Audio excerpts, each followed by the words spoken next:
In this video, we're going to go through the practice questions for combining like terms, the distributive property, and also simplifying variables. For the first question, we're going to take this expression and we want to find what is it equivalent to. So I'm going to go ahead and rewrite this. It will just make it easier as we begin to combine like terms.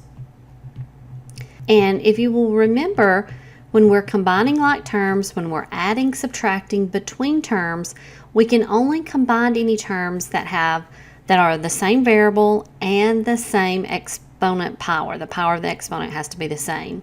So we normally, when we're going to write answers in standard form, you're going to start with the highest exponent.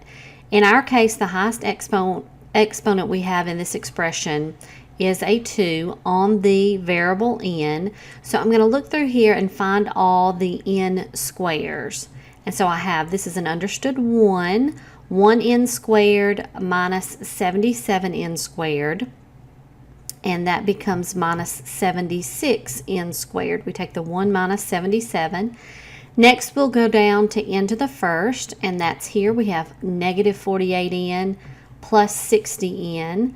That's going to give us a positive 12n when we subtract actually the minus 48 plus 60, and then we have the one constant plus 54. We look through our answer choices for the negative 76n squared plus 12n plus 54. That is answer choice D. Taking a look at number 2, we have another expression and we want to know what is it equivalent to. Notice we have the parentheses, the terms in parentheses, and we're subtracting here. So we need to do that. Again, we can only combine like terms if it's the same variable with the same exponent. Let's start off with getting rid of the parentheses, and so we will rewrite all of this x plus 3y plus 2z. Now we need to distribute this negative sign through to each of these terms, and we're going to have a negative 5x, a negative gives us a positive 4y, and then a negative z.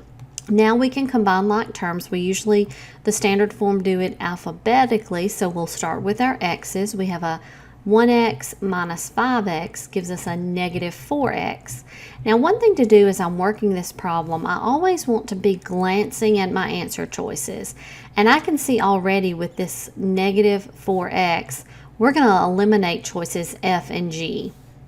Now the next term I'm going to look at is the y. We have plus 3y plus 4y. That gives us plus 7y.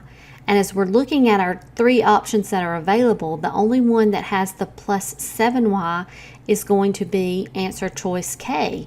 That's going to make K the correct answer, and I could stop right there, and I haven't even finished with this Z term, but this is the only option. That's something we want to think about when we're trying to work through these questions, of course correctly, but also as quick as we can. So sometimes you don't have to complete an answer all the way out before you can find the correct answer choice. I'm going to go ahead and continue though, because this may not always be the case. You may have to continue on, and it's always good practice to know how to work the problem. So now looking at the z terms, we have plus 2z minus z. That gives us a plus z, and that does confirm that the answer is minus 4x plus 7y plus z, which is answer choice K. Now let's take a look at number 3. The expression here is equivalent to, so we're going to do some more simplifying and everything. We're going to make use of the distributive property on this, and we're going to distribute this negative 3x to the 4th to each of these terms inside the parentheses. So this is the same as saying negative 3x to the 4th times 5x cubed minus, and we're getting that minus from right there. That's the same one I'm using.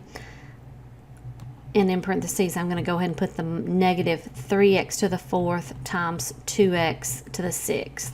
Now, if you'll remember, when we are multiplying with variables, we add the exponent. So the first thing we're looking at here, we're going to take the constants. Negative 3 times 5 gives us a negative 15, and we have the same base of x, so I can add the 4 plus 3, and that gives us 7. Now, if we do like we did in the previous question, we're glancing through our answer choices. We're looking for a negative 15 x to the 7th. That eliminates C, D, and E. So we're just left, A or B is going to be our answer.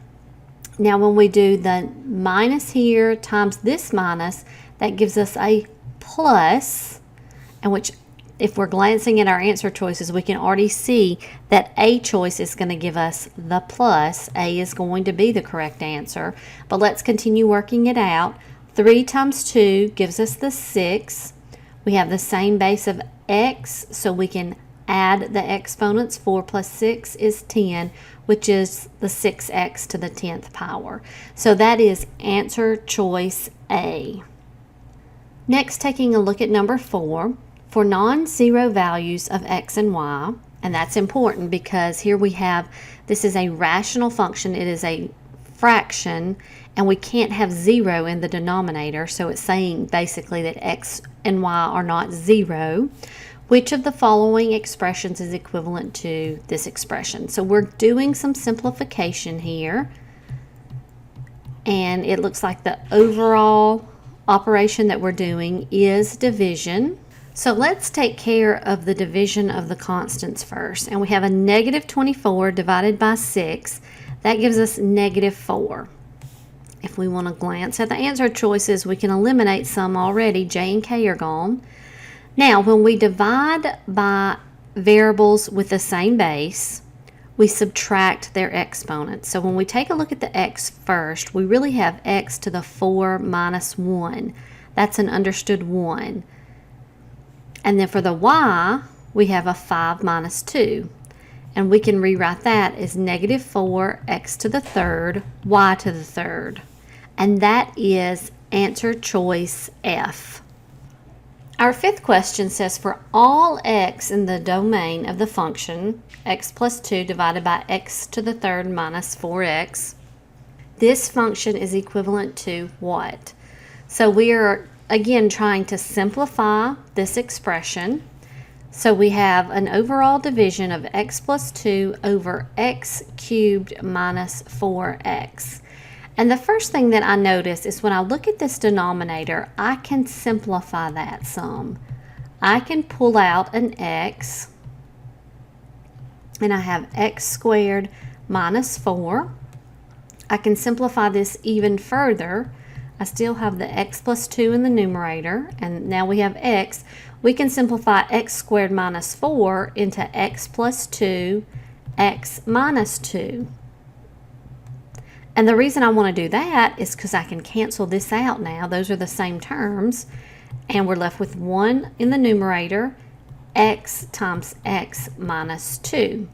Now when I look in my answer choices, I don't see anything factored out like this, separated. But I am confident in this answer, so let's go through and now let's distribute this x through to what's inside the parentheses. And so we'll multiply x times x is x squared, and x times 2 is this negative 2x. So does that look like one of the choices? D choice, 1 divided by x squared minus 2x. That is our simplified answer.